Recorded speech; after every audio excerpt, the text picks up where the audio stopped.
The last lesson, written by Alphonse Daudet. I started for school very late that morning and was in great dread of scolding, especially because M. Hamel had said that he would question us on participles and I did not know the first word about them. तो यहाँ पर कहानी start हो रही है जहाँ पर एक लड़का है वो स्कूल के लिए लेट हो गया है. Okay, so he is very late for the school और उसको डर लग रहा है कि उसको आज डांट पड़ने वाली है. क्यों? क्योंकि एम हैमिल ने जो उसको काम दिया था, क्या काम दिया था? पार्टिसिपल्स के questions. Clear? He is going to ask the participle questions.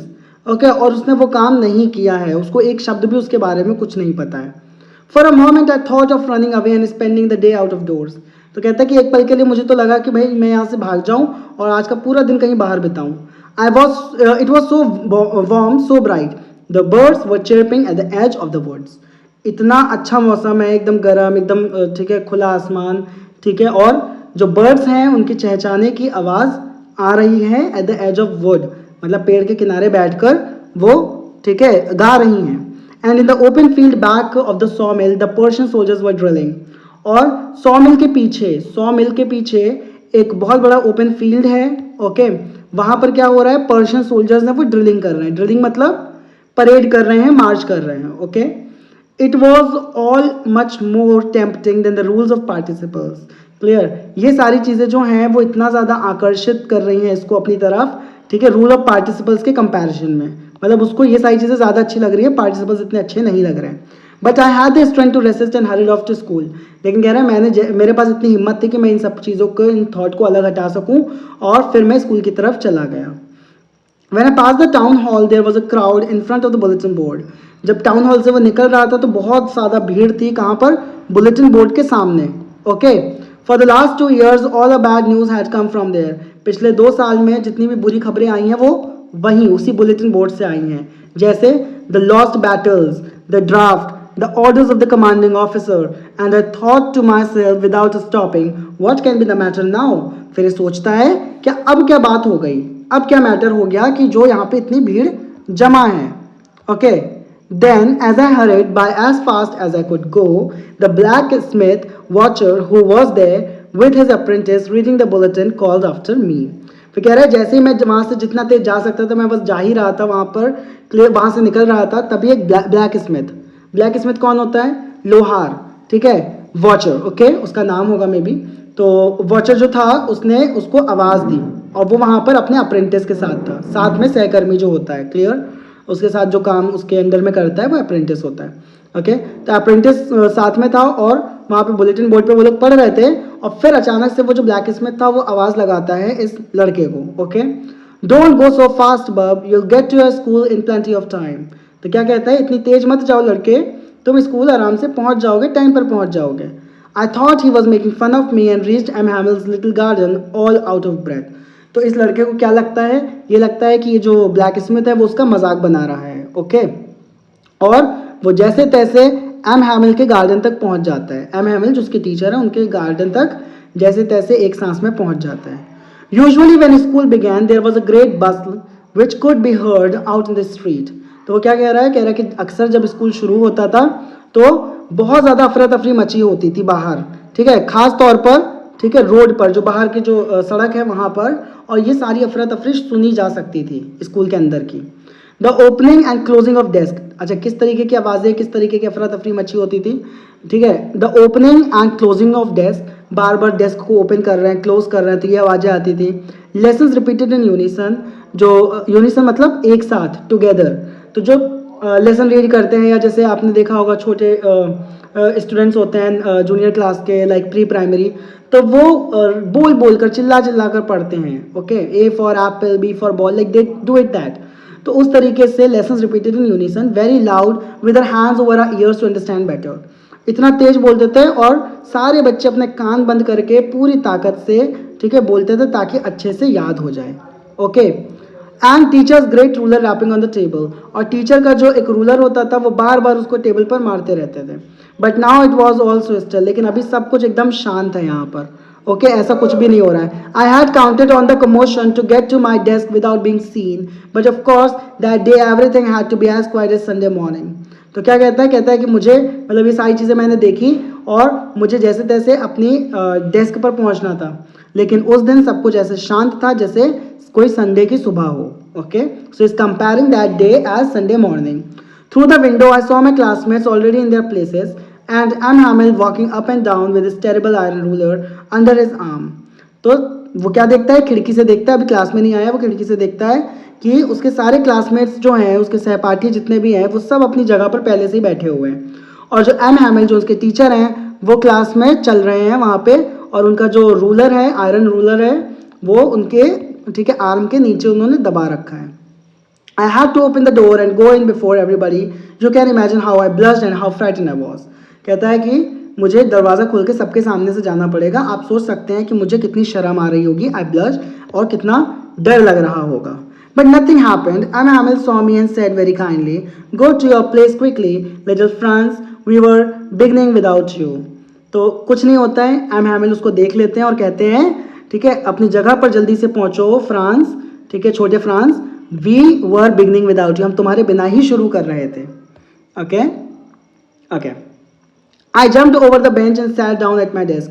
तो वो अपने डेस्क पर बैठ जाता है। Not till then when I had got a little over my fright did I see that a teacher had on his beautiful green coat. अब यहाँ पर क्या हो रहा है, वो अपने बेंच पर बैठ जाता है और तब तक वो नोटिस नहीं करता है, कोई भी चीज़ नोटिस नहीं करता है। लेकिन जब वो रिलैक्स हो जाता है, सारी चीज़ों से अपने डर से ऊपर आ जाता है, तो वो देखता है, क्या देखता है वो, I see that a teacher had on his beautiful green coat. उसके टीचर ने यानी एम हैमिल ने एक ग्रीन कलर का कोट पहन रखा है। Okay, his frilled shirt, frilled shirt मतलब थोड़ा सा लाइक यू कैन से पार्टी वेयर टाइप, ठीक है, सुकड़न सी होती है शर्ट पर, तो frilled shirt and the little black silk cap, और छोटी सी एक सिल्क कैप भी उन्होंने पहन रखी है। You have to elaborate this, ये पूछा जा सकता है what M Hamel sorry what Franz has noticed about M Hamel, तो you have to just write all those things. Okay, all embroidered, और जितनी भी सारी चीज़ें थी, ग्रीन कोट हुआ या फ्रिल शर्ट हुई उनकी या फिर उनकी हैट हुई, सब कुछ एम्ब्रॉयडर्ड है, मतलब ठीक है कढ़ाई हुई है उसमें।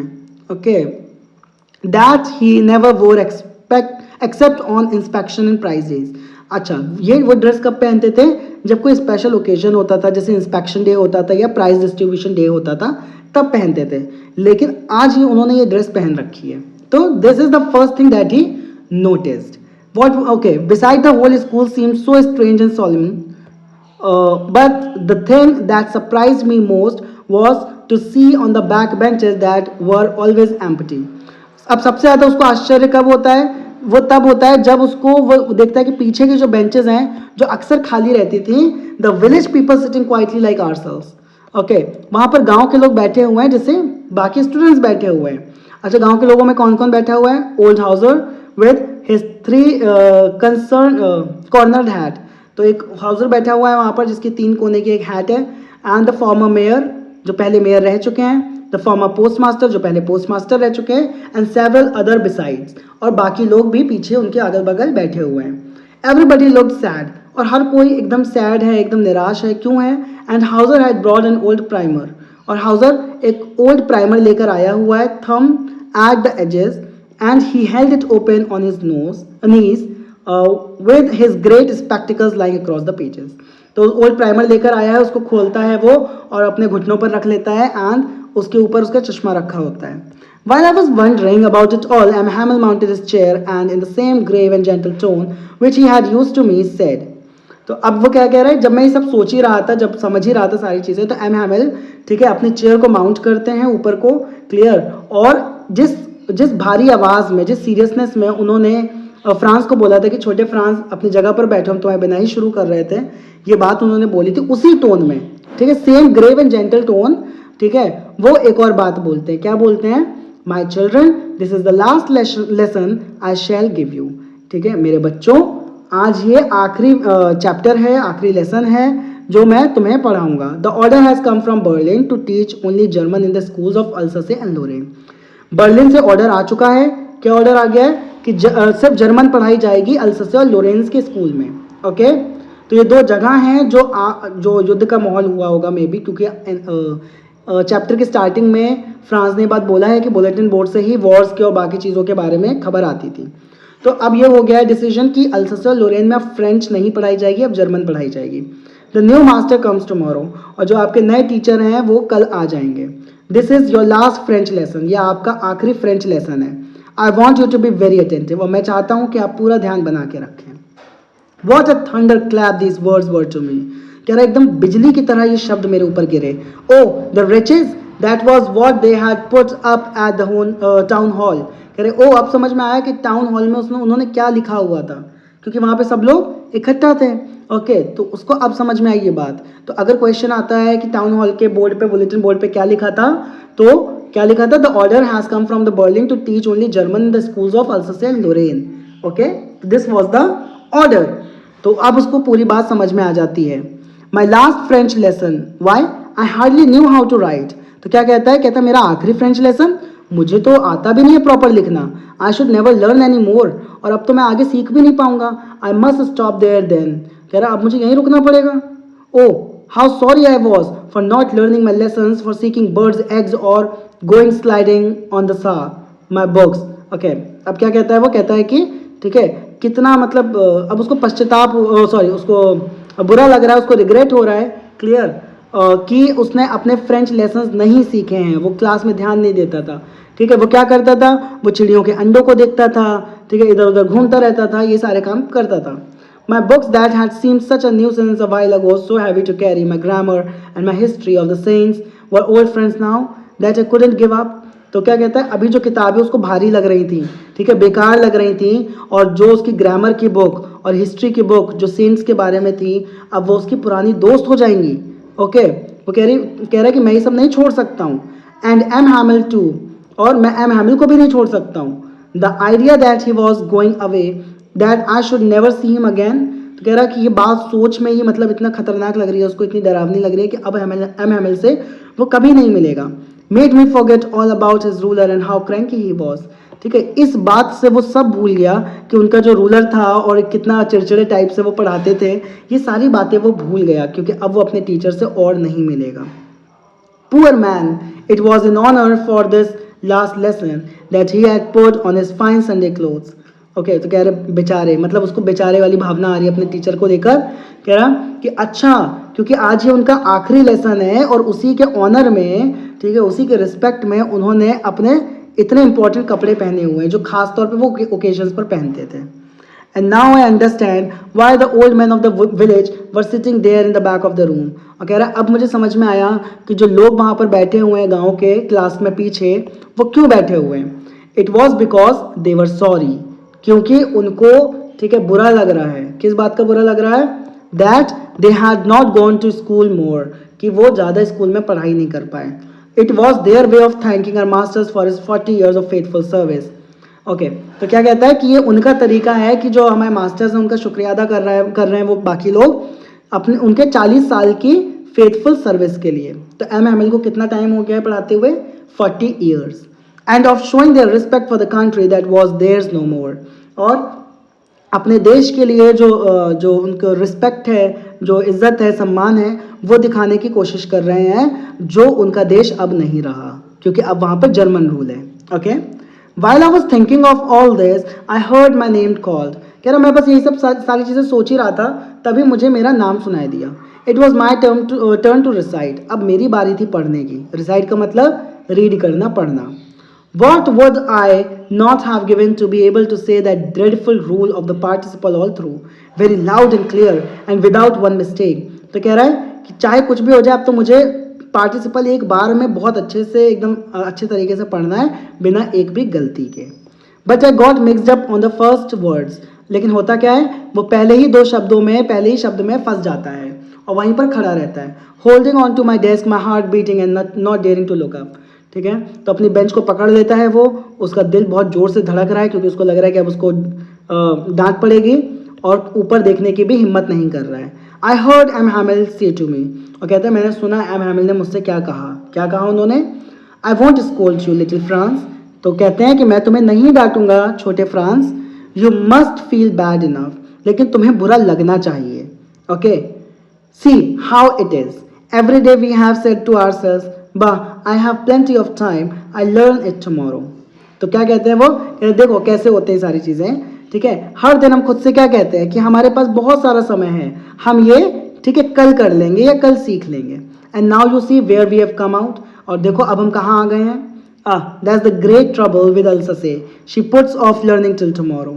तो क्या कहते हैं, कहते हैं कि अब ये पूरे अल्ससे का प्रॉब्लम है। ओके, कि जो अल्ससे क्या है, शहर का नाम है या गांव का नाम होगा, जो भी होगा, ठीक है। अब ये कल के लिए सारी चीज़ें हम टालते थे। Now those fellows out there will have the right to say to you, ठीक है। और जो बाहर वो लोग हैं, बाहर कौन लोग हैं, जर्मन्स हैं, क्लियर। तो वो अब वो हक रखते हैं तुमसे ये बात कहने का। क्या कहने का?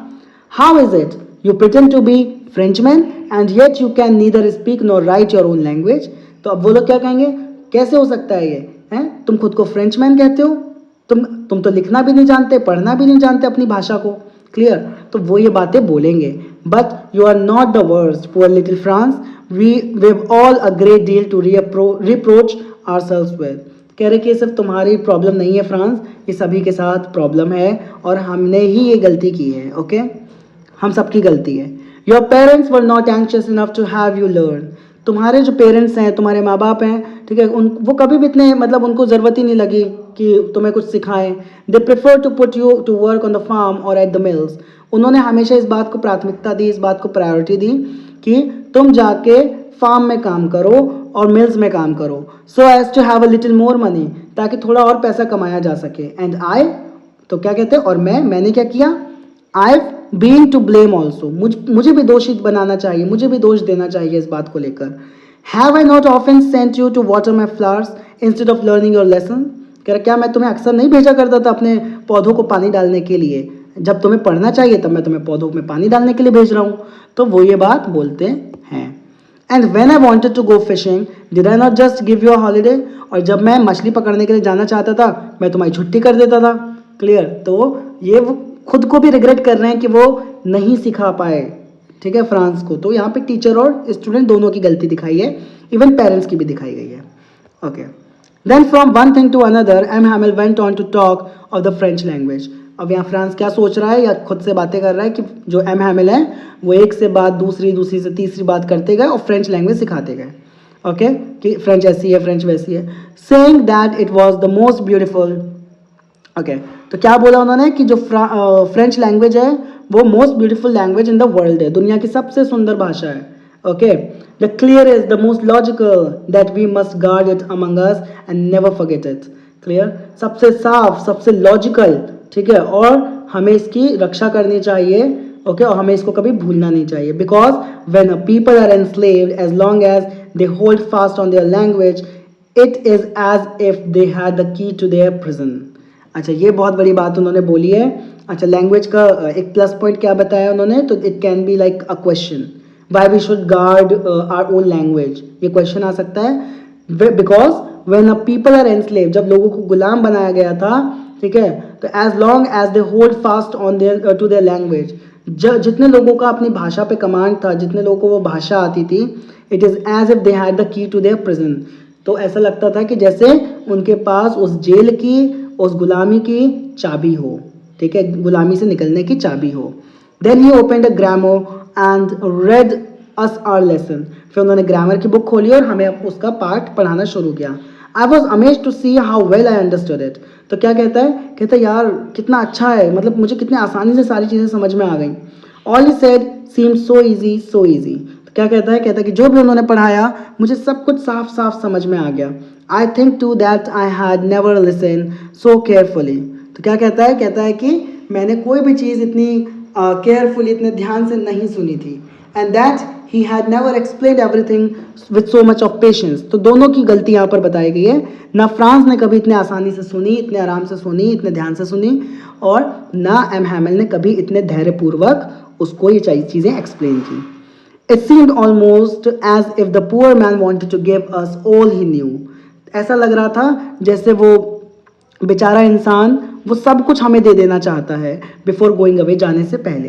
And to put it all into our heads at one stroke, और सब कुछ हमारे दिमाग के अंदर, हमारे सर के अंदर, ठीक है, रख देना चाहते हैं, डाल देना चाहते हैं सिर्फ एक बार में।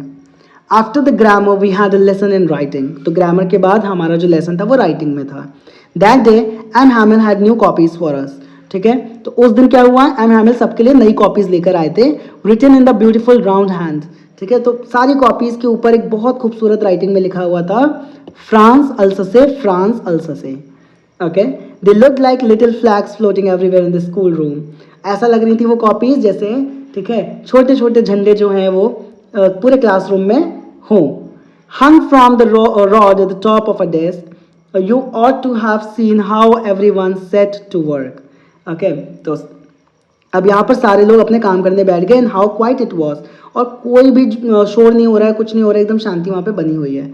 The only sound was the scratching of the pens over the paper. सिर्फ एक ही आवाज़ आ रही है, कौन सी? जब हम पेन को पेपर पर चलाते हैं तो उस चीज़ की आवाज़ आ रही है। One some beetles flew in, तो अंदर कुछ बीटल्स आ गए, but nobody paid any attention to them, लेकिन किसी ने भी उस पर अटेंशन नहीं दिया, किसी ने भी ध्यान नहीं दिया। Okay, not even the littlest ones, यहाँ तक कि छोटे बच्चों ने भी उस पर ध्यान नहीं दिया। Who worked right on tracing their fish hooks as if that was French too, जो छोटे बच्चे हैं वो अपने फिश हुक को संभालने में लगे हुए हैं, ओके, जैसे वो भी एक फ्रेंच लैंग्वेज हो। On the roof the pigeons cooed very low and I thought to myself. अच्छा, ये बहुत इंपॉर्टेंट लाइन है। तो क्या होता है, छत पर, बिल्डिंग की छत पर कुछ कबूतर बैठे हुए हैं जो कू की आवाज़ निकाल रहे हैं। ओके, कबूतर की जो आवाज़ होती है कूड। ओके, तो बहुत धीमे में वो उस आवाज़ को निकाल रहे हैं, और फ्रांस क्या सोचता है, वो खुद से सोच रहा है, will they make them sing in German even the pigeons. तो कहता है कि क्या ये पिजन्स को भी जर्मन सिखा पाएंगे, उनको जर्मन में गाना गवा पाएंगे। ठीक है, तो यहाँ तक कि पिजन्स को भी। Whenever I looked up from my writing, I saw M. Hamel sitting motionless in his chair and gazing first at one thing, then at another. तो क्या कह रहा है वो? कहता है कि जब भी मैं अपनी राइटिंग के काम से ऊपर देखता था तो एम हैमिल एकदम मोशनलेस, एकदम स्थिर वहाँ पे बैठे हुए हैं चेयर पर, कभी एक जगह देख रहे हैं, कभी दूसरी जगह देख रहे होते हैं। Okay, as if he wanted to fix in his mind just how everything looked in that little school room. अच्छा, वो ऐसा क्यों कर रहे हैं? जैसे ऐसा लग रहा है देखकर कि वो हर चीज़ अपने दिमाग में बसा लेना चाहते हैं कि स्कूल रूम में सारी चीज़ें किस तरीके से हैं। Fancy for 40 years he had been there in the same place. तो पिछले 40 साल से वो एक ही जगह पर है। Okay, with his garden outside the window and his class in front of him. तो खिड़की के बाहर उनका छोटा सा गार्डन है और सामने उनकी क्लास बैठी हुई है पूरी। Okay, just like that only the desk and benches had been worn smooth. और कह रहा है कि इतने सालों में सिर्फ जो डेस्क और बेंचेस थी वो ही स्मूथ हो गई हैं। Okay, the walnut trees in the garden were taller, और जो अखरोट के पेड़ थे वो लंबे हो गए। And hop vine that he had planted himself twined about the windows to the roof. तो बेल, ठीक है, होप वाइन इज अ बेल। ओके, तो वो जो है वो पूरी की पूरी जैसे मनी प्लांट होता है ना, उसी तरीके से होप वाइन है। तो वो सब जगह विंडो से रूफ तक वहाँ पर है। How it must have broken his heart to leave it all. कह रहा हूँ उनका दिल किस तरीके से टूटा होगा कि सब कुछ उनको छोड़कर जाना पड़ेगा। ठीक है, बेचारे। To hear his sister moving about in the room above packing their trunks, और उनकी जो बहन है वो सारी चीज़ें पैक कर रही है वहाँ पर। Okay, for they must leave the country next day, क्योंकि अगले दिन उनको देश छोड़कर जाना है। देश छोड़कर कौन सा? अभी वो जर्मन हो गया है, मतलब जर्मनी हो गया है, तो जर्मनी छोड़कर जाना है, फ्रांस में जाना है। Okay, but he had the courage to hear every lesson to the very last. लेकिन पूरी हिम्मत से उन्होंने पूरे लेसन्स को लास्ट तक सुना। After the writing we had a lesson in history, और लिखने के बाद हमने हिस्ट्री में भी लेसन लिया। And the babies chanted their ba be bi bo bu, मतलब बच्चों की आवाज़ है ये। ओके, बच्चे इस तरीके से बोलते हैं, तो वो अपनी भाषा में बात कर रहे हैं। Down there at the back of the room, old Hauser had put on his spectacles and holding his primer in both hands. तो क्या होता है वहाँ पे कमरे में एक ओल्ड हाउसर होता है, मतलब जो कि ऑलरेडी पीछे बैठा हुआ है। तो वो क्या करता है, वो अपना चश्मा पहनता है और प्राइमर को, ठीक है, पकड़े रहता है, spell his letters with them, और उन सबके साथ अपने लेटर्स को भी स्पेल करता है, बोलता है। You could see that he too was crying, आप देख सकते हैं कि वो भी रो रहा है। His voice trembled with emotion, उसकी जो आवाज़ है वो लड़खड़ा रही है, ठीक है, जज्बात से। And it was so funny to hear him that we all wanted to laugh and cry, और उनको सुनते हुए इतना मतलब अच्छा लग रहा था, हंसी आ रही थी कि हम सब क्या करना चाहते थे, हम हंसना भी चाहते थे और रोना भी चाहते थे। हंसना क्यों चाहते थे? क्योंकि वो इस तरीके से बोल रहे थे। और रोना क्यों चाहते थे? क्योंकि ये एक इमोशन, बहुत ज़्यादा इमोशनल मोमेंट है सबके लिए। How well I remember it, that last lesson. तो क्या कहता है फ्रांस? फ्रांस कहता है कि वो लास्ट लेसन मुझे कितने अच्छे से याद हो गया। All at once the church clock struck 12, और फिर चर्च के जो क्लॉक थी वो 12 बजने के संकेत देती है, 12 बज गए हैं।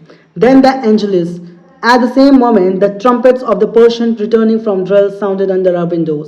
और उसी समय क्या होता है, ठीक है, उसी पर trumpets are the like you can say ढोल होते हैं या बाजा होता है, क्लियर, पूरे बाजा वगैरह के साथ क्या करते हैं, of the Persian returning from drill, तो वो ड्रिल से लौट रहे हैं, परेड करके अपनी लौट रहे हैं। साउंडेड अंडर आवर विंडोज, तो खिड़की के नीचे वो सब अब निकल रहे हैं वहां से। एम हैमिल स्टूड अप, अब एम हैमिल खड़े होते हैं, ठीक है, very pail in his chair, अब उनका चेहरा जो है वो एकदम, ठीक है, बहुत बेचारे वाली स्थिति में है। Okay, I never saw him look so tall, मैंने कभी भी उनको इतने लंबे होते हुए नहीं देखा, इतना लाइक हाइट उनकी बहुत ज़्यादा लग रही है। माई फ्रेंड्स सेड ही आई, तो उन्होंने क्या बोला, मेरे दोस्तों, मैं इतना ही वो बोल पाए, बट समथिंग चोक्ड हिम, और कोई चीज़ है जो वो अटक गए। He could not go on, वो आगे नहीं बोल पाए। Then he turn to the blackboard, took a piece of chalk, तो वो ब्लैक बोर्ड की तरफ मुड़ते हैं, एक चौक उठाते हैं, and bearing on with all his might he wrote as large as he could, और पूरी ताकत से उन्होंने जितना बड़ा वो बोर्ड पर लिख सकते थे उन्होंने लिखा। क्या लिखा? वाइव लव फ्रांस, ठीक है। इसका मतलब क्या होता है? इसका मतलब होता है लॉन्ग लिव फ्रांस, ओके, तो ये इसका मतलब है, long live France. Then he stopped and leaned his head against the wall, और वो वहीं पे खड़े रहे, रुक गए वहां पर, और अपने सर को क्या किया उन्होंने? ब्लैक बोर्ड पर टिका दिया, okay. And without a word he made a gesture to us with his hand, फिर उन्होंने बिना कुछ बोले, बिना एक शब्द के उन्होंने, ठीक है, हाथ से इशारा किया। जेस्चर का मतलब इशारा करना। To us with his hand, school is dismissed, you may go, तो इशारे से उन्होंने ये बात समझाने की कोशिश की कि स्कूल अब ओवर हो गया है, आप जा सकते हैं। So this was a short story called as the last lesson. इसके अच्छे से नोट्स बना लीजिएगा, एंड थैंक यू।